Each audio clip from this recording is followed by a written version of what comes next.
Boa tarde a todos, sejam todos bem-vindos a mais um evento online. Infelizmente, esse ano tudo online, né? Que o CIMEX promove. Para quem não me conhece, eu sou Daiane Catuzzo, sou a diretora executiva do CIMEX. É uma honra ter o Marcino e a Letícia aí conosco para falar de um tema tão importante como esse, né? Governança, sucessão, enfim, um tema delicado aí para as empresas. Mas isso faz parte também de um movimento que nós do CIMEX estamos fazendo de trazer diversos temas durante o ano, mesmo com a pandemia, então de forma online, para auxiliar e para levar conhecimento para os nossos associados.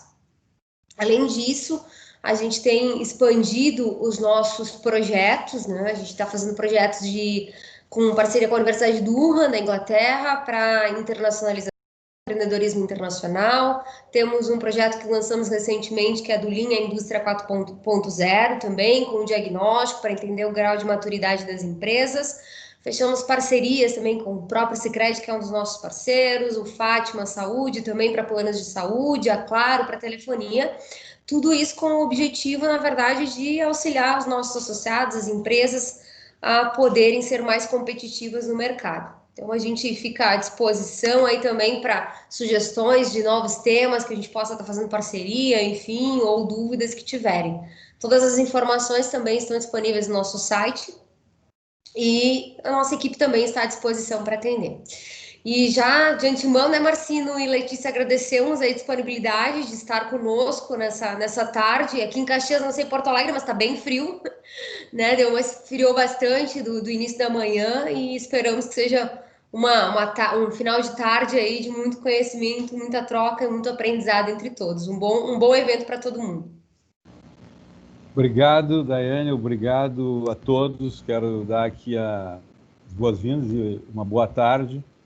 Como a Daiane já fez uma referência, quer dizer, o clima nos ajuda, né? O frio nos traz um calor humano, quer dizer, nós temos que equilibrar a temperatura e essa é a nossa disposição. Eu queria agradecer muitíssimo ao Siemens, que tem uma relação tem uma relação sentimental com a Serra, né? Tem um apreço muito grande pelos empreendedores da Serra Gaúcha, que é referência não só nacional, como mundial.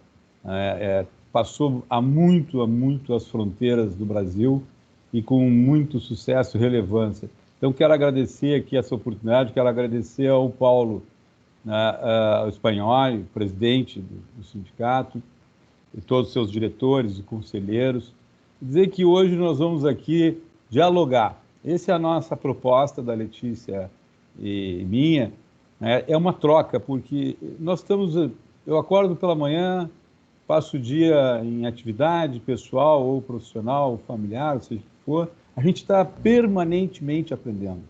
Quem disser que aprendeu tudo hoje de manhã e não precisa aprender mais nada, é um alto risco que está correndo.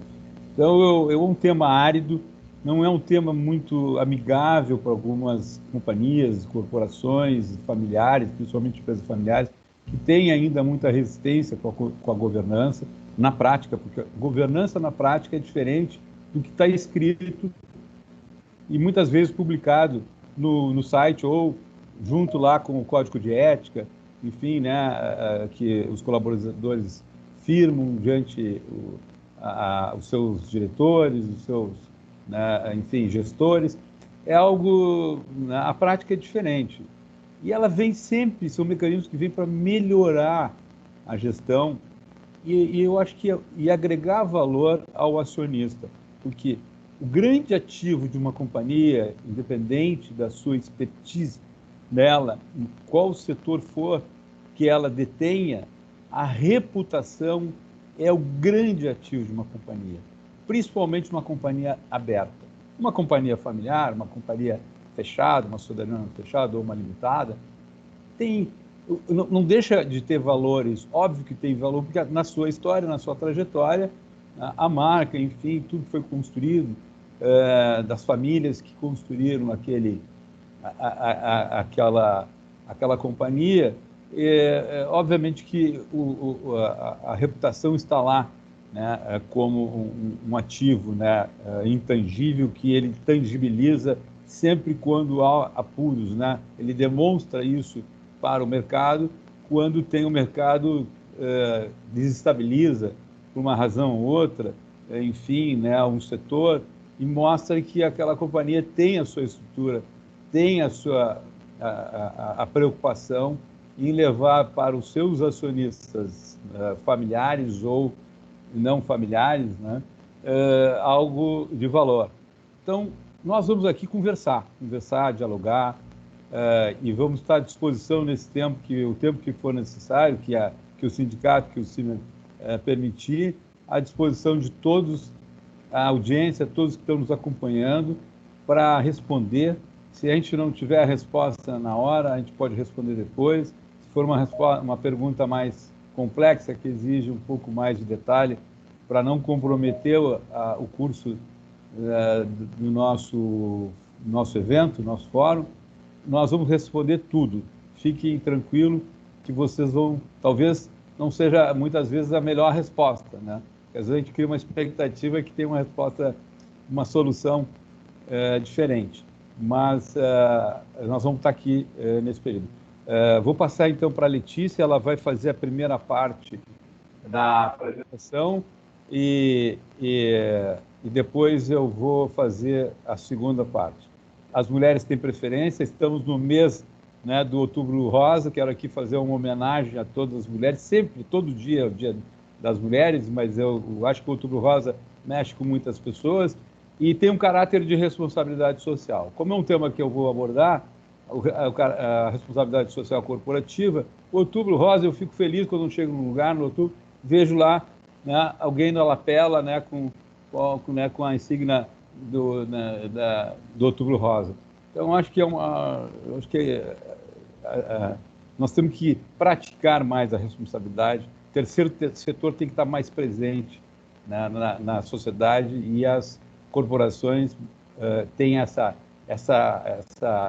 podem ter e devem ter essa liderança. Obrigado por hora e vamos falando, e a Letícia agora assume o comando. Bem-vindo, Mauro Bellini, um abraço, prazer em vê-lo.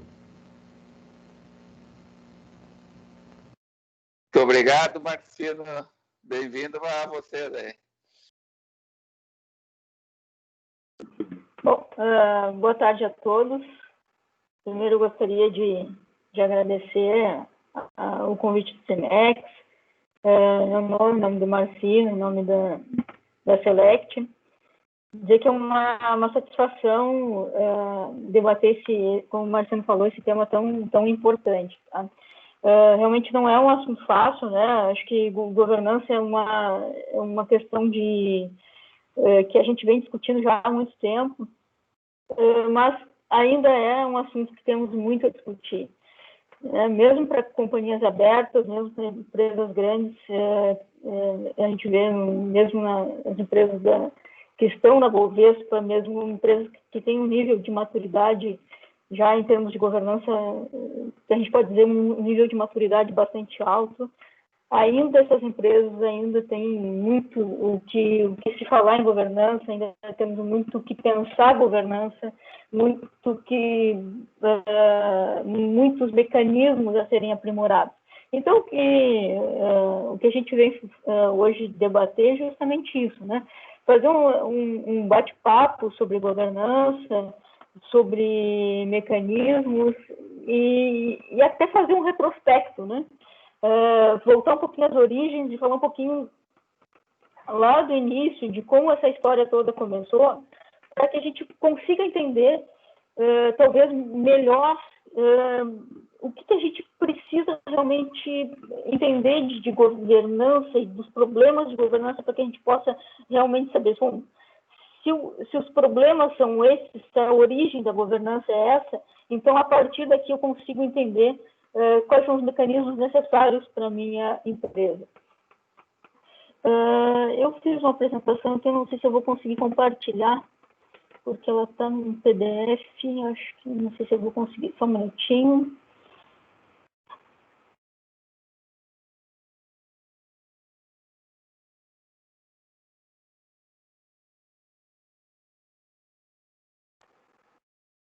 Vamos ver aqui.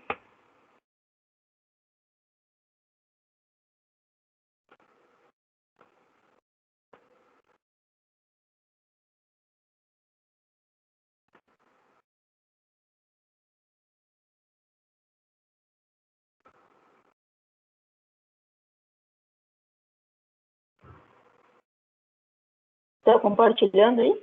Não.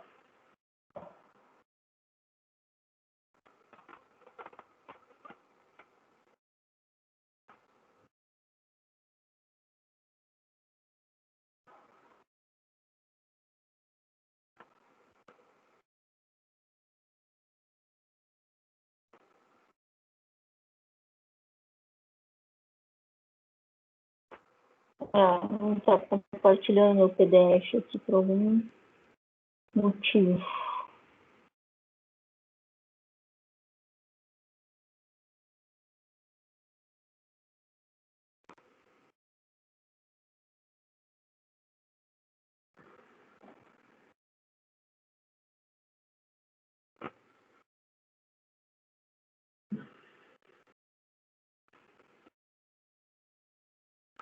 Bom, deixa eu ver aqui se eu consigo.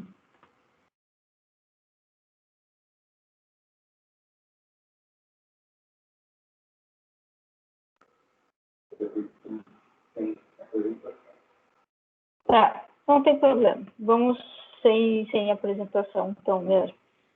Não tem problema. Bom, então assim, basicamente os pontos que eu tenho para falar com vocês, então, até vocês, para o moderador aí, só cuidar do meu tempo. Para a gente falar de governança, eu gosto sempre de retomar a origem da governança. Por que a gente fala de governança? Por que a gente precisa de governança?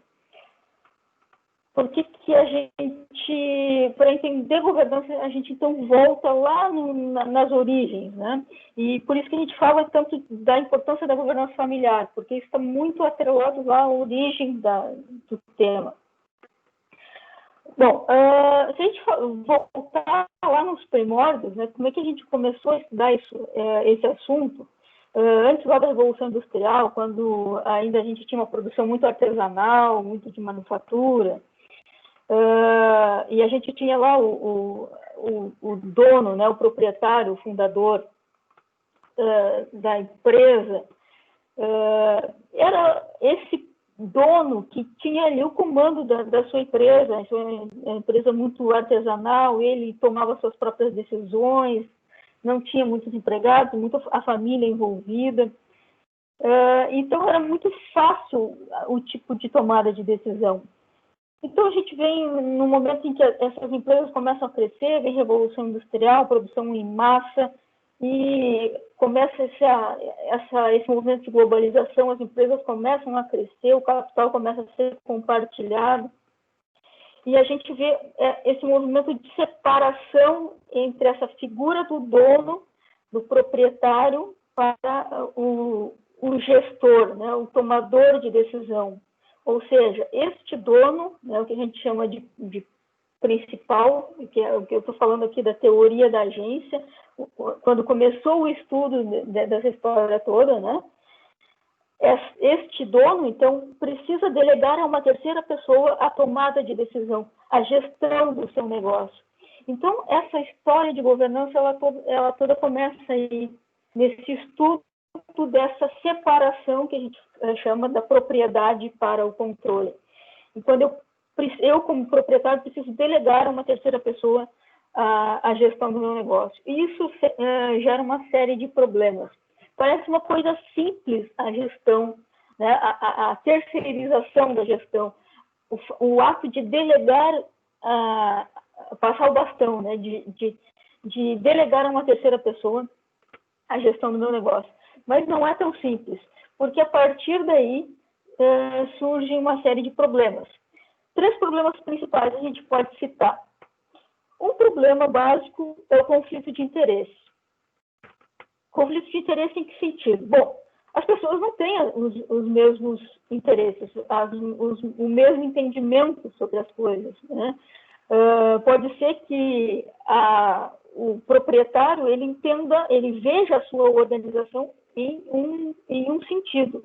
Ele tenha um objetivo para a sua empresa. E o gestor veja outro, ele tenha outro objetivo. Então, eu tenho um desalinhamento de interesses. Interesses conflitantes. Um outro problema é a assimetria de informação, ou seja, a divergência de informação. Obviamente que, quando eu delego a tomada de decisão, é porque eu não consigo, mesmo que fisicamente, acompanhar todas as decisões da minha empresa, né? Eu não estou fisicamente dentro da minha empresa. Não consigo estar em todos os lugares ao mesmo tempo.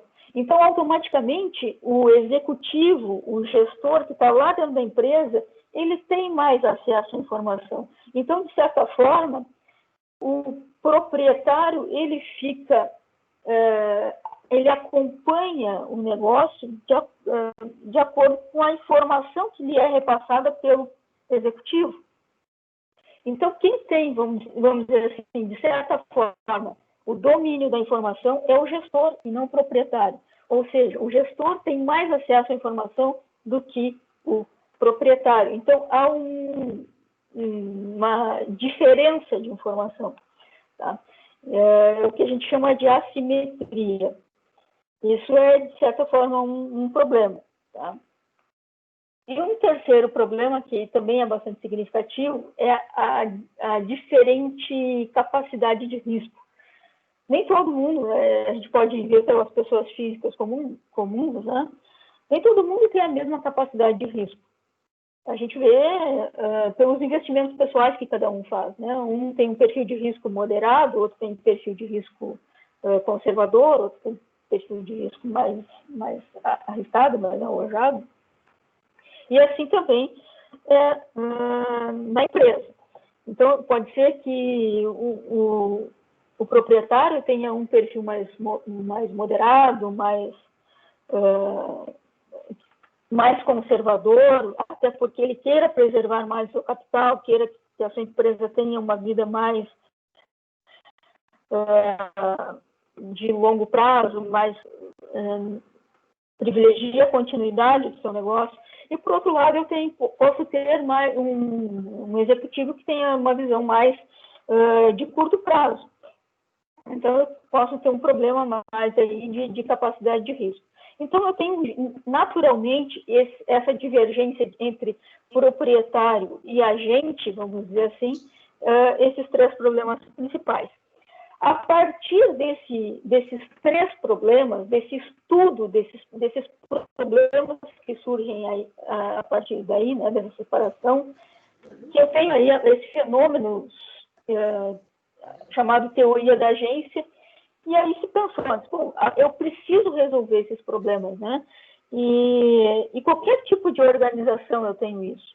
Né? Se a gente pensar na nossa casa, a gente tem isso. Essa separação, porque a gente não faz todas as nossas próprias tarefas, né, dentro da nossa casa. E aí surge essa tal de governança corporativa, que é justamente isso, né? A tentativa de criação de mecanismos para eliminar esse tipo de problema. Eu preciso, então, de mecanismos internos e externos para que eu reduza esses problemas. Que problemas? Reduza o conflito de interesses, reduza a simetria de informação, reduza os problemas de diferença de riscos.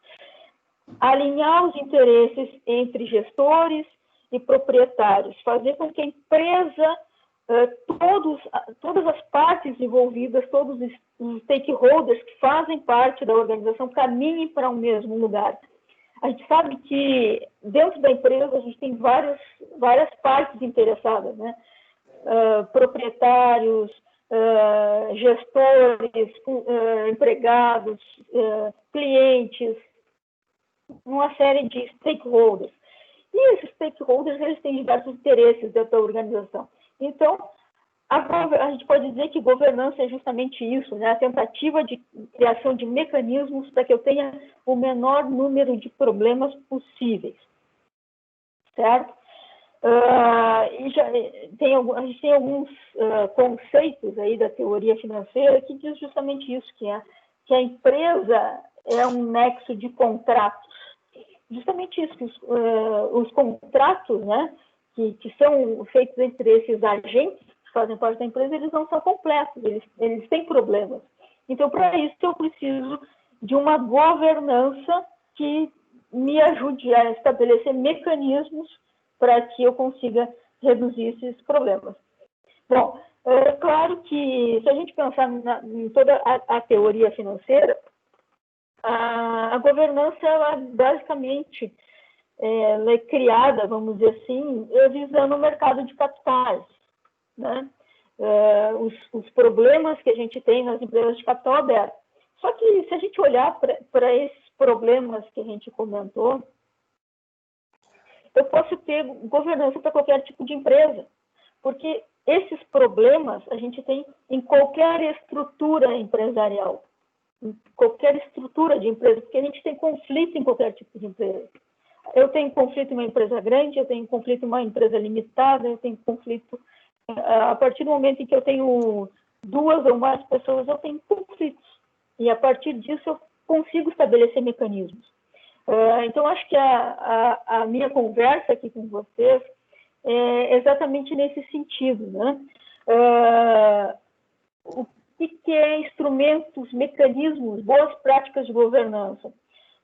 Quando a gente vê essa discussão no mercado, boas práticas de governança é estabelecer um conselho de administração com 5 membros e membros independentes no conselho. Ok, isso sim, são boas práticas de governança para empresas de capital aberto. Muito bem, sim, é exatamente isso. Mas eu não tenho uma empresa de capital aberto, não tenho um conselho nesse formato, mas eu posso ter outras práticas. Eu posso ter uma reunião mensal de deliberação, eu posso ter um conselho consultivo, eu posso ter outras práticas que me ajudem a minimizar esse tipo de conflito. Isso é governança também. Eu posso adotar uma prática de auditoria interna, mesmo que não seja imposto. Posso ter auditoria independente, mesmo que não seja obrigatório. Eu posso ter outros tipos de mecanismos, mesmo que não sejam obrigatórios, mesmo que não estejam nos manuais de governança que a gente esteja acostumados a ver. Então, é exatamente isso o que a gente tem, o que eu tenho falado aí nos últimos tempos, né? Bom, a partir, então, dessa discussão assim, que a gente tem visto de governança, né? Dessa discussão de teoria da agência, desses problemas aí de separação entre principal e agente, a gente viu um grande movimento, a gente viu falar de governança basicamente a partir dos anos 2000, aí, com os grandes escândalos corporativos, né? Escândalo da Enron, que foi uma grande empresa aí de energia dos Estados Unidos, em 2001, que teve aí um rombo de 90 bilhões de dólares. Depois, em 2008, a gente viu o caso do Lehman Brothers, que foi um banco americano também, em torno de 50 bi. Depois a gente viu, a gente tem, no Brasil também a gente tem vários casos aí, como casos envolvendo empreiteiras, Lava Jato, e mais recentemente aí o IRB, né, o Instituto de Seguros do Brasil, que aí tem, estima-se aí um prejuízo de 8,4 bi. Esses escândalos, então, eles, vamos dizer assim, ressaltam a importância de governança, eles trazem esse assunto à pauta de uma forma bastante importante. E trazem isso como holofote para dentro das nossas organizações e fazem com que a gente precise discutir isso de uma maneira mais séria e mais importante. De que forma isso precisa ser discutido? Eu preciso parar e olhar para a minha organização e ver, bom, o que eu preciso melhorar em termos de governança. Governança não é mais um conceito só, não é mais um termo bonito, não é uma moda, ela veio para ficar e eu preciso realmente colocar, vamos dizer assim, a minha governança à prova. Saber o que funciona e o que não funciona. Saber se eu estou realmente priorizando as partes interessadas, minoritários, sabendo se eu realmente estou implantando mecanismos, boas práticas que levam a minha organização a uma vida, a um crescimento sustentável, que a gente tem no mercado chamado aí de alteração de capitalismo, né, de shareholders para capitalismo de stakeholders, né, o pessoal tem falado, que é essa visão que considera aí outros, todo um sistema aí, né, de questões ambientais, questões sociais, se a empresa realmente considera a comunidade em que ela se insere, considera aí os mecanismos, as práticas ambientais, práticas sociais, se ela está realmente preocupada com o meio ambiente, com os seus critérios efetivos de não poluição e etc. Mas também com o seu crescimento sustentável, também em dar retorno para os seus investidores, de uma forma que privilegie o comportamento ético. Eu adoto código de ética e de conduta, né? Então não adianta eu adotar simplesmente, vamos lá, dizer que eu tenho lá questões ambientais e sociais se eu exproprio os meus acionistas minoritários. Então, é todo um conjunto de práticas sérias que eu tenho que adotar. Mas não é só práticas de cheque para eu mostrar que é realmente um conjunto de práticas, vamos dizer assim, que levam a uma mudança de cultura, certo? E essa mudança de cultura, ela precisa passar por uma mudança que venha principalmente da alta gestão. Conselho, diretoria, principais gestores, certo? E aí a gente tem uma série de documentos, os códigos das melhores práticas do BGC, do grupo de interagentes, eu tenho uma série de mecanismos que fazem com que a gente tenha novos mecanismos aí que a gente pode se utilizar. Bom, e aí eu queria fazer um link disso com a governança familiar, tá? Porque eu acho que boa parte da nossa característica no Brasil é de empresa familiar, e a nossa origem de governança é de estrutura de governança familiar. A gente, essa história toda de problemas que a gente começou a estudar, de teoria da agência, ela vem justamente a partir dessa separação entre propriedade e controle, que veio lá da origem de uma empresa que era essencialmente familiar. E a empresa familiar, ela tem características muito peculiares, né? O próprio propósito e os próprios valores da família, a história da família que está muito ligada à história da empresa, né? É muito difícil, às vezes, a gente separar o que é a história da família, o que é a história da empresa, o que é a cultura da família, o que é a cultura da empresa, o comprometimento social da empresa e a sustentabilidade da empresa com a família. Então,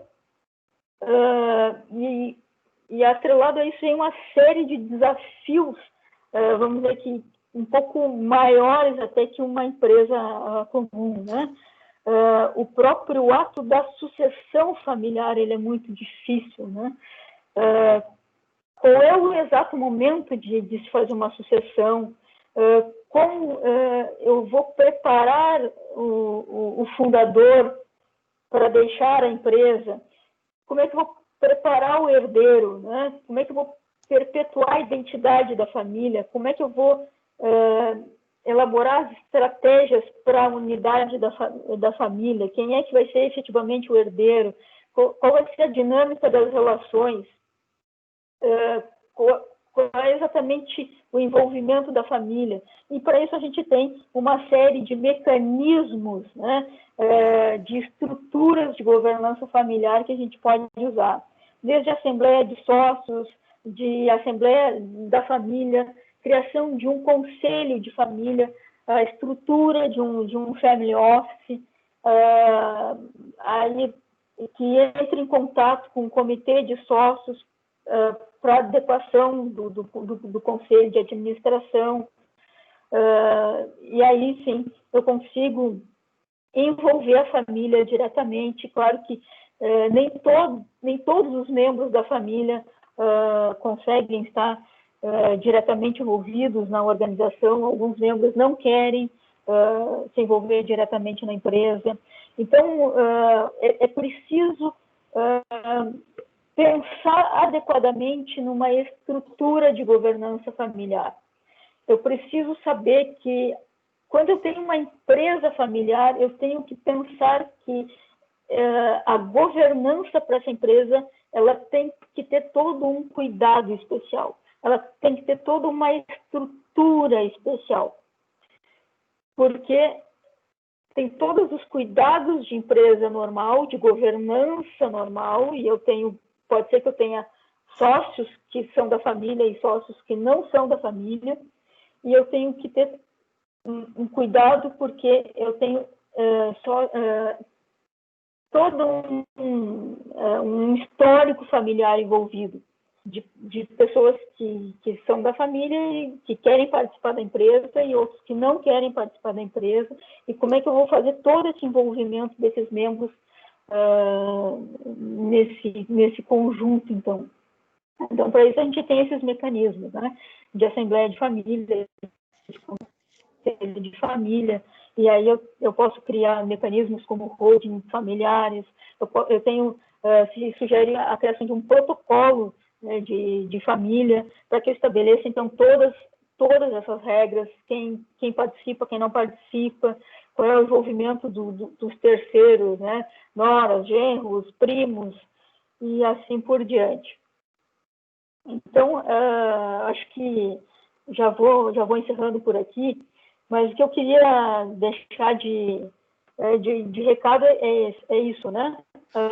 A governança, ela é um tema bastante amplo, não estou dizendo nada, talvez nada de novo para vocês, mas acho que é um tema que precisa ser bem debatido em todo tipo de organização, e é um momento que a gente tem de pandemia e de escândalos que a gente vem no Brasil e no mundo, em que a gente precisa tratar esse assunto de uma maneira séria e buscar informação, né? Não basta ser um conceito, eu preciso realmente estabelecer mecanismos efetivos, e principalmente quando eu tenho uma empresa familiar, né? Então, temos todas as estruturas de empresa familiar e modelos de governança específicos para isso. Então, governança não é só para empresa grande, também pode ser utilizado para empresas de menor porte. Então, basta a gente parar e querer fazer essa mudança, que passa por uma mudança de cultura. Então, acho que era esse o meu recado. Desculpe se eu extrapolei um pouquinho o tempo. Obrigado, Letícia. É um privilégio ter a Letícia como parceira. A gente vem trabalhando junto na pesquisa na universidade. Acabamos de fazer um trabalho pioneiro. Apresentamos há pouco o primeiro Fórum Nacional do Terceiro Setor, com indicadores de impacto social, e o Mauro aqui nos deu o privilégio, a Marco Polo, a Fundação Marco Polo, como o Instituto Elisabetta Randon, de Caxias, entre outros, Fundação Marco Polo, Instituto Ling, ONG Parceiros Voluntários, e Toyota, Fundação, já falei, eu acho que Toyota, enfim, foram 9, né, fundações, 9 institutos, entre fundações e institutos, e realmente isso, nós estamos aprofundando essa pesquisa na responsabilidade social corporativa, terceiro setor, e levando todos esses instrumentos que a Letícia acabou de falar, né, para dentro da gestão das fundações e dos institutos com foco, né, no terceiro setor, na responsabilidade social corporativa. Mas antes, quero pedir desculpa porque eu não me apresentei. Eu sou Marcino Fernandes Rodrigues Júnior, sou advogado, consultor jurídico, negociador de conflitos e também soluções corporativas e familiares. A gente tem uma longa caminhada, tive o prazer também de ter a companhia do Mauro lá em 2007, na segunda turma ou terceira turma do Instituto Brasileiro de Governança Corporativa. Fomos colegas, amigos, aí somos parceiros também, amigos, colegas da Fiergs, e tivemos junto lá nas primeiras turmas do Instituto Brasileiro de Governança Corporativa como conselheiros de administração. O Mauro nem se lembrava mais disso, né? Mas faz tanto tempo na mão. Mas não parece, nós estamos bem, estamos nos reconhecendo, né? Somos amigos e vizinhos também, né? E realmente é um prazer poder compartilhar isso tudo, e mais, eu também tenho uma atuação há quase 26 anos na Federação das Indústrias como conselheiro. Acho que eu sou o decano dos conselheiros lá, né? E que me dá muita honra e muito orgulho, porque é uma instituição de alta reputação, todo o sistema, FIEG, SENAI, IEL, com tantas pessoas, tantos empresários, né, tantos aprendizados, troca rica com o empreendedorismo do Rio Grande do Sul. E aí, como independe do tamanho, se é uma confeitaria ou é uma grande companhia, tudo isso é possível aplicar, claro, guardando as proporções e as regulações, as organizações, né, de uma maneira que tenha as empresas, seja ela qual for, micro ou pequena, tenham condições, capacidade de absorver determinados controles, mas são controles, na realidade, que eu chamo de estar no DNA ou não estar no DNA. Você quer transparência, quer ética, quer valores para a sua organização, independe de você ter uma banca de revista ou ter uma grande companhia de metal mecânico ou uma grande, enfim, uma grande indústria de celulose, seja o que for. Isso está ou não está? E é isso que eu acho que o Brasil tem que perseguir. A gente tem que perseguir, e não é o controle por controlar, né? O controle por policiamento, né, de controles. É valorizar o seu patrimônio, o seu ativo, né? Valorizar a sua comunidade.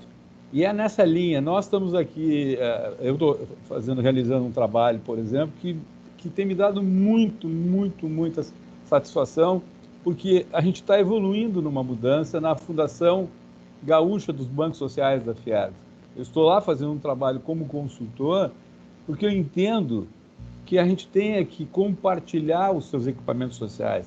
Então, você pega uma fundação, e aí entrando já no nosso tema da responsabilidade social, tem 17 anos, tem uma identidade, uma reputação pelo sistema todo.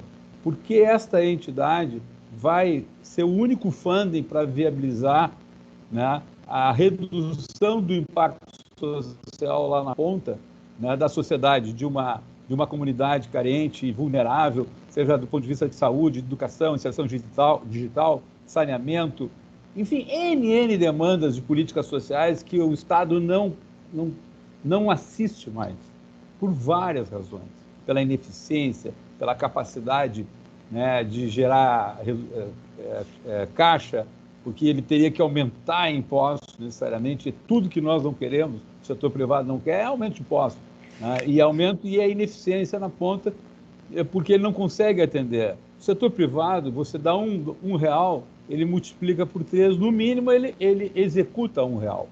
No setor público, e aqui não vamos entrar nesse detalhe da discussão de governo A ou B, C, não é governo, estou falando de Estado, eficiência do Estado nas políticas públicas. Estou falando em políticas públicas relevantes. E aí tem um espaço importante para o terceiro setor. Se nós andar pelo mundo aí, afora, o terceiro setor, ele tem uma participação nas políticas públicas sociais de mais 1/3 em muitos países do orçamento. Mais de 1/3 é o terceiro setor que está ocupando isso, porque os estados, do modo geral, não tem mais espaço, não tem mais recurso nem competências para fazer. Então, nós defendemos que a responsabilidade social corporativa a gestão seja feita compartilhada, cogestão, porque eu teria uma transparência, e aí vem os instrumentos de governança. Eu terei relatórios sociais, eu terei prestação de contas do que significou aquele 1, 10, 20, 100 reais na ponta, o que impactou naquela comunidade, e eu trago para o investidor social. Hoje é uma grande prática no mundo, né? E a gente pode trazer o exemplo do ano passado em Nova York, onde se reuniram mais de 186 CEOs no mundo de grandes companhias, querendo mudar essa lógica do capital. Mudar no sentido, é mais que um resultado para o acionista. O resultado social ele tem um impacto muito maior. Se nós não tivermos mais consumidor daqui a pouco, não tem razão de existir aquela companhia. E se nós cuidarmos da comunidade, né, do ponto de vista de segurança, de saúde, de inserção, a Fundação Marco Polo é um exemplo. Ela se preocupa lá com 3, 4 vezes. Ela não vai assumir todas as demandas da comunidade de Caxias e arredores. Enfim, ela tem lá um foco, educação, enfim, saúde, bem-estar social para a sua comunidade, seus colaboradores, enfim, outros eixos. Daí o Instituto Elisabetta Andon tem um outro foco, tem focos, inclusive, até de convergências, e nós vamos para outras, aí você vai para a Fundação Telefônica, que este ano aplicou mais de 138 milhões de reais. Com contratos. E parte desse recurso veio da matriz da Espanha. Aplicou em quê? Educação, inserção digital. Está no foco deles? Ótimo. Se está no foco, melhor ainda, né? Se você pode conduzir esse suporte de recursos, esse investimento social dentro da sua atividade, do seu setor, melhor ainda. Tem uma maior sinergia, tem maior convergência, mas o que nós não podemos nos furtar é ficar ausentes desse processo. Esse ano, em especial da pandemia, nós tivemos, e aqui tem empresas da Serra, de novo, Marco Polo, Randon e outras, Tramontina, tiveram uma participação lá no nosso... Tem um microfone aberto, desculpa, tem um microfone aberto. Nós tivemos lá, em junho, uma publicação da revista Forbes brasileira, que pela primeira vez publicou 100 empresas, 100 maiores doadores na pandemia. Foi na pandemia. Tá? Isso significou, valores publicados, 5 bilhões e 400 milhões. Tá? Então, isso é muito significativo. Aí, no acumulado até outubro, recente, ou setembro, chegamos em 6 bilhões e mais que 6 bilhões de doações publicadas pelas famílias, companhias, também pessoas físicas, né, que doaram. Depois nós tivemos uma queda de 90%, porque muitas pessoas entenderam que acabou a pandemia, que acabou a Covid. Então, resolveram não fazer mais nada, nenhuma doação, nenhum real. Mas não é verdade. Né? O cenário é que nós temos um desafio pela frente que não adianta a gente ficar apagando incêndio. O brasileiro tem essa cultura e não tem no seu DNA, na sua cultura, a questão da solidariedade regular. Todos são muito sensíveis, têm alma generosa, empresário brasileiro, as pessoas ajudam, nós ajudamos, todas as pessoas físicas, jurídicas, ajudam de modo geral, mas não é alguma coisa assim que está na cultura. Nós não tivemos guerra, diferente da Europa, do Japão, do Canadá, dos Estados Unidos, enfim, de outros países, tiveram guerra. A guerra une, separa pela morte e une pela vida. E isso é um impacto muito grande, porque você começa a ter um nível de colaboração, de cooperação, né, muito grande. Você se ajuda a reconstruir. Você olha o Japão, é incrível, né? Tem lá um desastre ambiental enorme, quando você vê, está todo mundo lá, os japoneses, né, ajudando a reconstruir, pavimentar aquela estrada, né, morreram pessoas e tal, e tem essa cultura, né, da solidariedade no sangue, sabe? Nós não passamos por essa guerra e não queremos passar por guerra nenhuma, não? Mas temos um abismo da exclusão social extremamente robusto. Nós saímos na rua e vemos... Eu moro em Porto Alegre, moramos aqui, o Mauro também. Vamos dizer que perto da nossa casa nós estamos a 2 quilômetros de uma favela. Nós estamos, né, a 2 quilômetros em Porto Alegre de todas as favelas que vocês podem imaginar que tem a Porto Alegre. E isso é uma característica do Brasil. Você mora ao lado de pessoas carentes, que têm necessidades de alimentação, que é número 1, de saúde, né? Enfim, entre tantas outras. Eu não estou aqui promovendo que o setor empresarial, produtivo, tenha que assumir a responsabilidade do setor público. Não é isso, longe disso. Jamais isso. O que nós defendemos que é dentro da governança, na gestão sustentável, né? Que hoje se fala muito no ESG, o ESG, nós estamos fazendo ESG há muito tempo. Agora é fundo do ESG, todo mundo falando do stakeholder, e o que algo novo, uma expressão nova, né, que está se usando agora, que você sai da concentração do stakeholder e vai para o acionista, nem acionista, né? É o usuário, o consumidor, vamos dizer assim, que você tem 1 milhão de consumidores, 2 milhões, 5...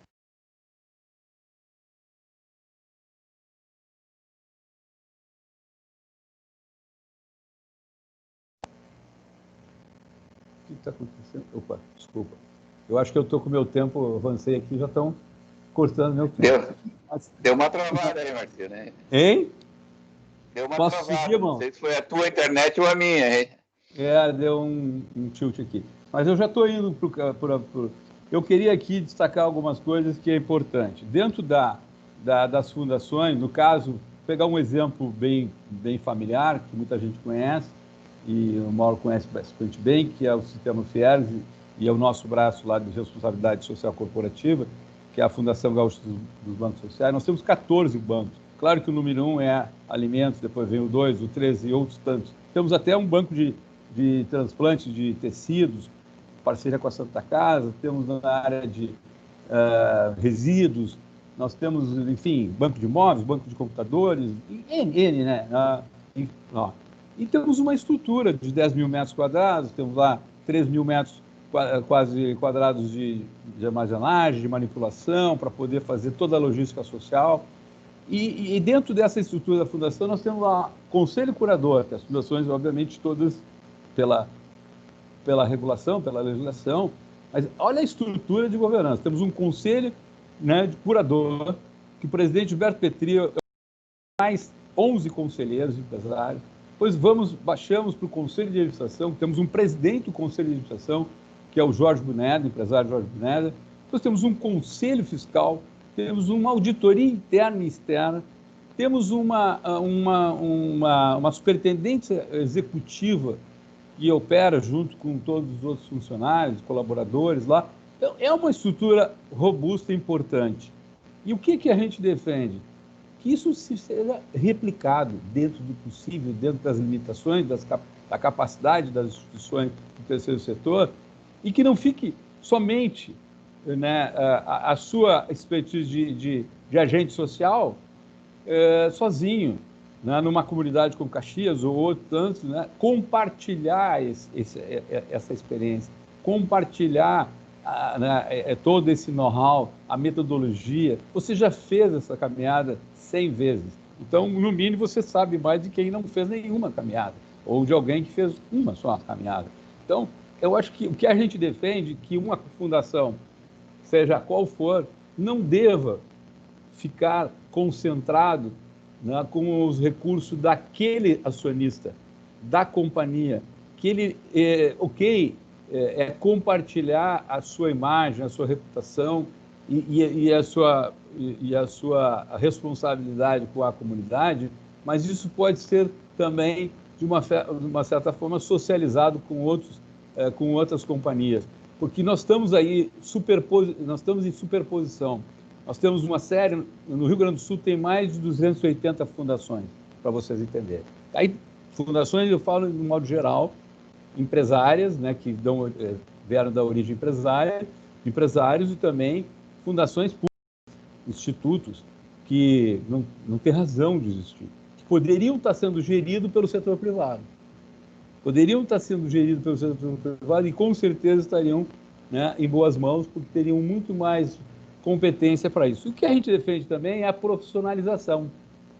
Nós temos que profissionalizar. Tem que ter executivos capacitados, qualificados. O acionista não pode ficar à frente. Ele pode, sim, ser a grande liderança. Ele pode ser a pessoa que mobiliza, que articula institucionalmente com governos locais, estaduais, federais, ajuda nesse processo com a sua imagem, com a sua história, com a sua vida, com a sua doação que ele faz. Mas a operação tem que seguir a governança. E aí que a gente diz, se fala muito em governança, em várias instituições, todo mundo fala, é uma teoria, é uma coisa fantástica, é isso, mas ninguém diz nem na prática o que é e como faz na prática. Fica no plano das ideias. Aí muitas pessoas dizem, o que é isso, afinal? O que é isso, né? Governança. Tudo é governança agora, porque govern vem da onde? Vem de governo e aí passou como é que pulou o muro e virou privado, né? Porque governança vem da origem, né, de governo, de gestão, a área governamental, e que alguns governos deram certo, grandes governantes, né, ingleses, tem exemplos maravilhosos, europeus, americanos, alemães, enfim, japoneses, canadenses, que souberam fazer essa gestão eficiente de governo, e que muitos exemplos vieram para o setor privado, sim. E agora, ao contrário disso, nós temos que levar o setor privado à gestão com foco na eficiência, no resultado. E o que nós, Letícia e eu, fizemos é uma coisa inovadora, e nos dá muito orgulho. O Mauro teve acesso, e todo o grupo e outros tiveram acesso, trabalho, e balançou muita empresa que me perguntava, Marciano, nós vamos discutir isso internamente. Qual é o peso? Tem isso, tem peso, tem aquilo, né? 14 indicadores, não é isso, Letícia? 19. Que peso? Olha, tem esse, né? Todos têm o mesmo peso, né? Claro, algumas empresas estão mais à frente, outras menos não estão um pouco mais atrás, mas pode chegar lá também, é só querer estabelecer meta. O indicador é para isso, né? Você poder fazer um diagnóstico e entender onde é que eu estou. Eu estou em 20, então eu tenho que andar mais, tem que começar a andar, né? Porque 20 está longe. E muitas empresas de porte, assim, que todas são de porte que nós pesquisamos, balançaram, no bom sentido. Então, a gente ficou, assim, muito, muito, muito feliz e honrado com essa contribuição, porque uma coisa é a teoria. Você fazer estudo, o papel aceita tudo e o computador mais ainda, né? É só baixar, colar e está resolvido. E você entrega lá para o Mauro um paper maravilhoso que você colou daqui, colou do Google, colou não sei de onde, de banco de dados e tal. Agora, não, o que a gente fez foi pesquisa, mas casou com a realidade. O case é real, é o que está acontecendo nas fundações e nos institutos. Então, isso mexeu positivamente. Então, só esse movimento já foi extremamente importante. E nós vamos seguir, porque nós temos que agregar comunicação, nós temos que agregar, né, alguns outros instrumentos. Algumas pessoas fizeram comentário no nosso fórum, que tinha lá 162 pessoas. Mantivemos permanentemente mais de 120 pessoas em 4 horas e quase meia, né? Com a palavra da Mauning, a palavra do pessoal da Telefônica, do procurador do Ministério Público, que foi extremamente, não foi lá para procurar problema, foi lá para ajudar, né? Um especialista em fundações, o Keller, o Dr. Keller, depois com o jurista lá, o Pedro, que também agregou, né, o compliance nas organizações públicas e privadas. O sentido é cooperar, no sentido é melhorar, não é ficar controlando ninguém. Quem tem que controlar é as companhias, não temos que controlar ninguém, quer dizer, nem os órgãos reguladores estão aí, seja no capital fechado, companhia de capital fechado ou aberto, você tem que, não tem como fugir disso, você tem que cuidar, tem que prestar conta, né? Se você tem acionista interno ou externo, tá no mesmo. É da família de um bolso para outro, mas vai trocar o bolso, põe no bolso errado, vai dar confusão, né? Então, eu acho que essas coisas que são importantes, e eu tenho algumas coisas que eu acho bacana, acho legal, assim, que eu ouvi lá há anos atrás, quando o Fábio, né? Como o Fábio Barbosa, pô, o cara foi um gigante, né? O Fábio Barbosa resolveu fazer sustentabilidade no setor financeiro no Banco Real. E ele tem umas coisas, quem conhece o Fábio Barbosa, quem não conhece, vale a pena ler e ouvir o Fábio, né? E o Fábio, imagina você transformar era o maior produtor de papel, né? Era banco, né? Hoje, claro que mudou. E o Fábio foi mudando, venderam para o ABN, depois o ABN foi vendido para o Santander, para ver, cara, até quando você vai conseguir ficar no Santander? Porque é outra política, né? Você vem com uma outra pegada, né? Uma pegada diferente, né? E você tem um propósito, tem um foco que você quer dar para uma sociedade melhor. E o Fábio, uma vez numa reunião, ele disse assim, olha, o que é ética, né? O que é aquela conversa que a gente faz, valores e princípios, o que você defende? E ele disse assim, olha, eu entendo que valores, ética, é aquilo tudo que eu posso conversar ao meio-dia com meus filhos e com a minha mulher em casa. Esse foi o resumo dele, né?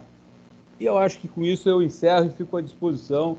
E o que nós queremos aqui é disseminar eficiência, melhoria, resultado. Porque, no fundo, se eu tiver uma fundação, um instituto, não é diferente de companhia, eu tenho absoluta convicção que se eu tiver transparência no propósito, nas ações da Fundação Gaúcha de Bancos Sociais, eu vou ter mais parceiros, eu vou ter mais investidor social, eu vou aumentar, com certeza, o meu capital social de vários grupos de pessoas, de famílias, enfim, de companhias. Tenho absoluta convicção disso. Então, nós estamos nessa direção. Tá? Responsabilidade social corporativa com total transparência, prestação de contas. E não é na gaveta. A prestação de conta tem que estar no site. O que você quiser saber daquele 100 mil reais que você doou, eu tenho que dar em detalhe o impacto final lá no indicador. O que eu melhorei a vulnerabilidade daquela comunidade? Quantas pessoas eu tirei da fome? Quantas pessoas eu levei para a educação, para a escola? Quantas eu melhorei a saúde da família, do pai, do avô, dos filhos, dos netos, dos recém-nascidos? Eu tenho que apresentar isso, porque sob pena de não ser uma fundação ou um instituto sério e que vai durar muito pouco tempo, porque o mercado hoje, a leitura é muito rápida. Não tem mais aquele negócio, não, olha, não é bem assim, e depois eu te explico. Não. Quando você diz isso, acabou. Já acabou. Porque ninguém vai botar R$1 lá. Agora, com certeza, na Fundação Gaúcha dos Bancos Sociais da Fiergs, nós garantimos que o seu recurso estará lá efetivo do seu recurso, e aí você pode publicar o seu balanço social e dizer assim, ó, nós aplicamos lá e esse R$1 virou 2, 3, teve um impacto realmente importante naquela comunidade, no estado do Rio Grande do Sul. Obrigado pela oportunidade, estamos à disposição sempre. Eu tenho um apreço, falei no início, o Mauro não estava presente, a Serra Gaúcha, Caxias, amigos e clientes meus, e essa oportunidade aqui, para mim, é muito importante, porque é algo que a gente conversava lá desde o início da gestão do Paulo Spagnoli, e falava com o Daniel também, Rodon, enfim, com o pessoal, com o Mauro, acho que a gente falava um pouco sobre isso, que é importante a gente poder... Nós estamos tão perto e, às vezes, estamos tão longe da Serra. E a Serra está ali, né? Está ali e recebe sempre a gente com o braço aberto. É um prazer e um privilégio poder estar junto com a Serra Gaúcha, com a liderança de tantos empreendedores aí, de tanta história maravilhosa, Marco Polo, Candon, Tramontina e tantas outras companhias aí que fizeram história, que as famílias que lutaram, começaram, né, pequenininhos, e a governança já existia lá quando, né, o seu Paulo Bellini começou, quando o seu Raul Anselmo começou, só que não chamava esse nome, né? É que nem o IPO, né, Mal? Meu filho é do mercado financeiro tem 26 anos, ele briga comigo, eu disse, pô, pai, não, é IPO, agora é IPO. Não, para um pouquinho. Eu trabalhei no mercado financeiro 10 anos, eu fiz abertura de capital, você está me dizendo que é IPO agora, não tem problema, eu vou regular agora é IPO, mas é tudo igual, só mudou o nome, né? Obrigado, um prazer aí.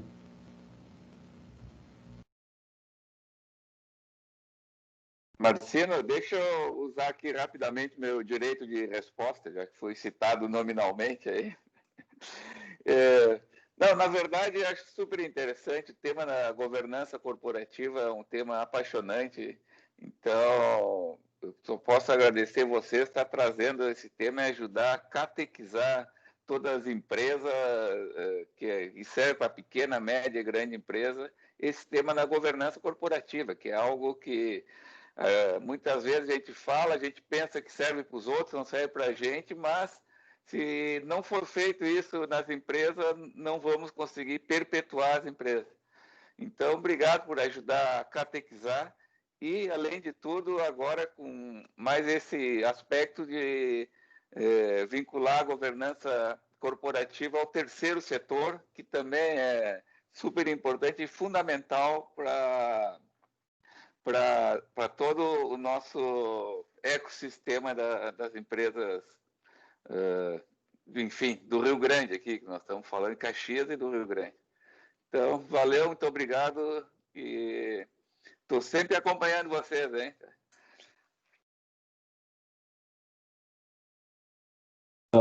O Mauro é um querido amigo, né, e está sempre na nossa pegada, né, acompanhando, prestigiando. Isso é de muitos anos, não é de agora.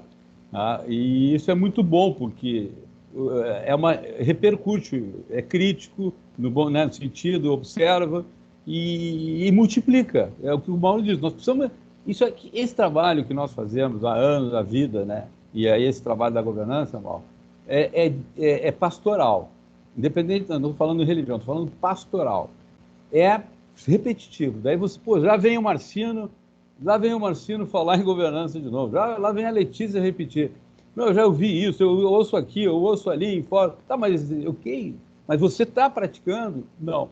Eu tinha um livrinho que eu recomendo, porque não é um livro longo, que eu trago comigo e volta e meia eu leio ele, já li várias vezes. Tá?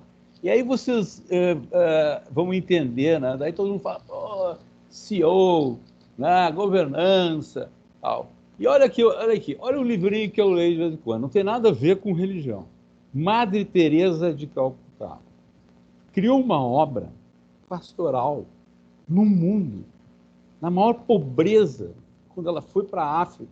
CEO, olha, Madre Teresa de Calcutá, CEO, princípios inesperados para uma liderança prática. Ela foi uma CEO.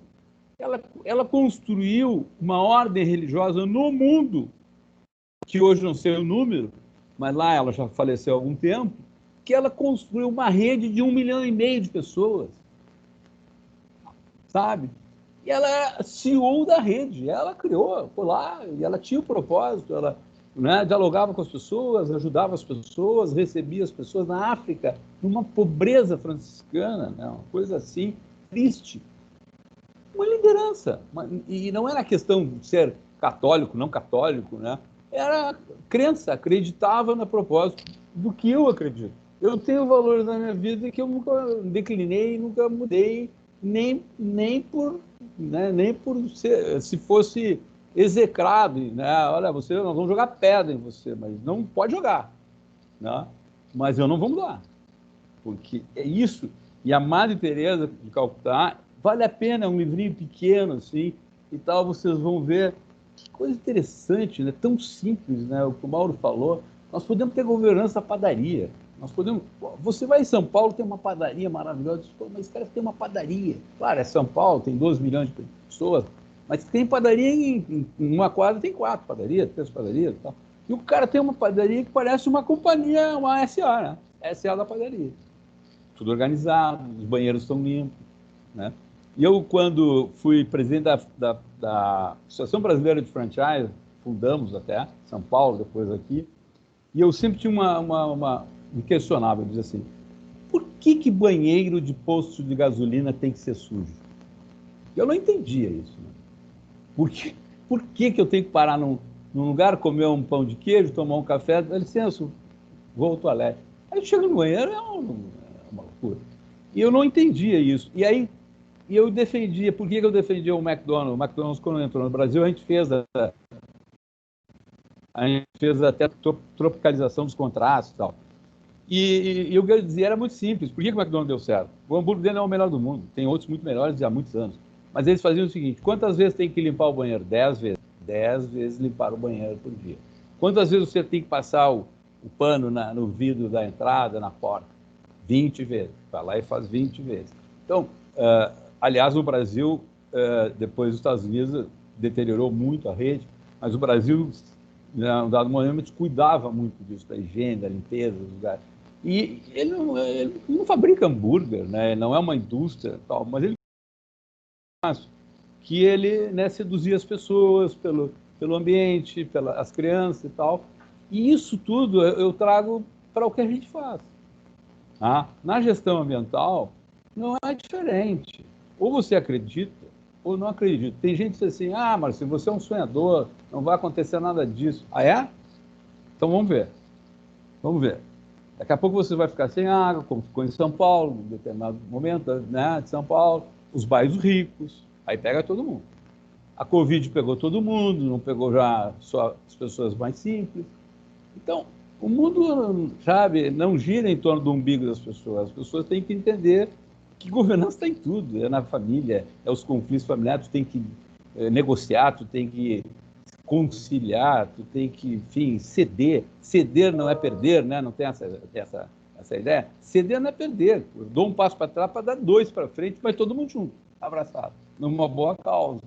Então, eu entendo que o terceiro setor tem um espaço para crescer sério, com competência, com projetos, com programas eficientes, com qualificados. E aí nós estamos ocupando um espaço que é legítimo da sociedade organizada. E ninguém mais legítimo para fazer isso, as lideranças desse país, os empresários de Caxias do Sul, o movimento desses grupos, que sentam à mesa e resolvem. Não espera nenhum governo, nenhum estado, nenhum município. Você não pode delegar, sob pena de ficar refém de uma situação pública e correr um risco muito grande. Você não pode delegar a sua vida para ninguém, muito menos para um setor que não é incerto, ele é inseguro. Hoje é um, amanhã é outro. Hoje, olha o que nós estamos vivendo, né? O cenário político, eu não quero nem entrar nisso, porque ontem eu fui ver um debate político, eu saí de lá, queria me mudar, sei lá para onde, não sei nem para onde dá para fugir, né? Porque o debate de Porto Alegre ontem, né? Foi uma coisa muito triste lá no LIDE, né? Porque realmente o LIDE teve a iniciativa, mas quando tu vê o cenário dos candidatos, eu disse, pô, será que eu moro aonde? Onde é que eu moro? Eu não estou entendendo nada. Será que eu estou mesmo em Porto Alegre? Né? E é triste isso. Enquanto o empresário não assumir fortemente a participação dele na gestão pública, não direto, óbvio, né? Mas nessa articulação de poder ajudar na gestão, na eficiência, nas políticas públicas, nós vamos ficar achando que eles vão fazer, que o público vai fazer, e aí nós vamos ficar à mercê. E aí nós corremos o risco de sair na rua de colete à prova de bala, de carro blindado, né? Porque o risco é iminente, né? A pobreza aumentou e ninguém... não é comigo. Isso é com... Eu ouvi de pessoas que eu visitei pela fundação que disseram, Marcino, esse assunto lamento, não é comigo. Como não é contigo? Isso é do poder público. Mas quem é o poder público? O poder público é você.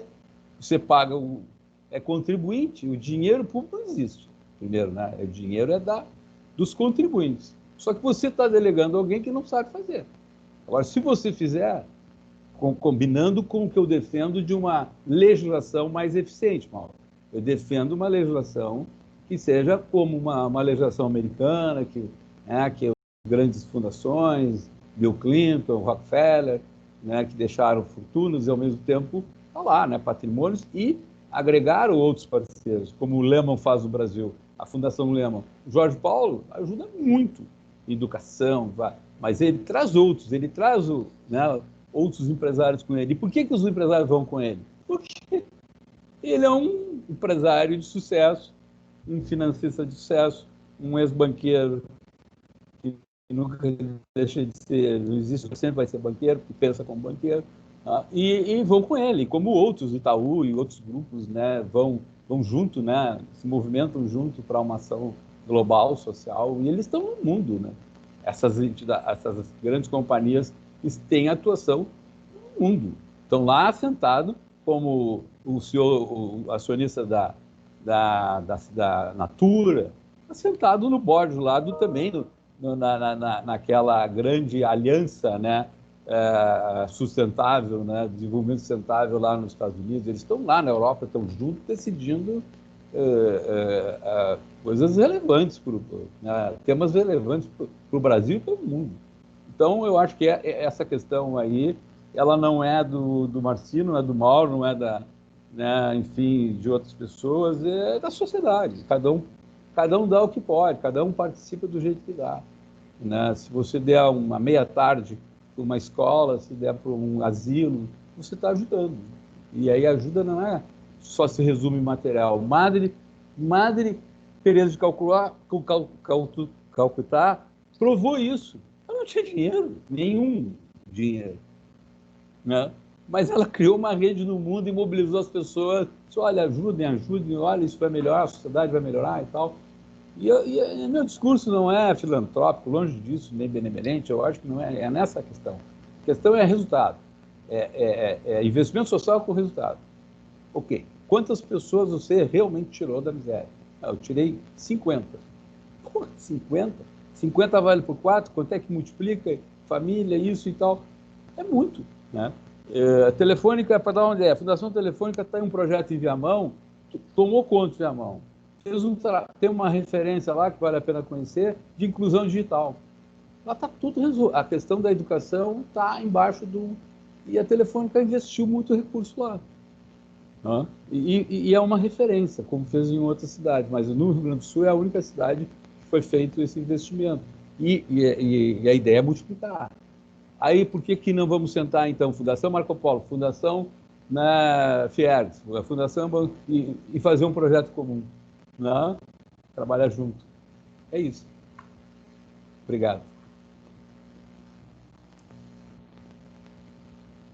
Bom, pessoal, em nome do nosso presidente, Paulo Spagnoli, queria agradecer ao Marcino e à Letícia pela apresentação desse importante tema, governança corporativa. A nossa palestra vai ficar disponível no nosso canal do YouTube, vocês vão receber por e-mail também. E se tiverem alguma questão, alguma dúvida que queiram fazer de última hora aí para a Letícia e para o Marcino, vocês podem encaminhar por e-mail cimex@cimex.com.br, que nós direcionamos para eles. Uma boa noite, espero que tenha sido uma palestra interessante para todos, e em breve o Cimex vai estar realizando novos eventos e vocês recebem. Boa noite. Obrigado, boa noite a todos. Obrigada. Boa noite. Obrigada, boa noite. Eu deixei o link da Select porque eu vou disponibilizar a apresentação ali no Linktree. Obrigada.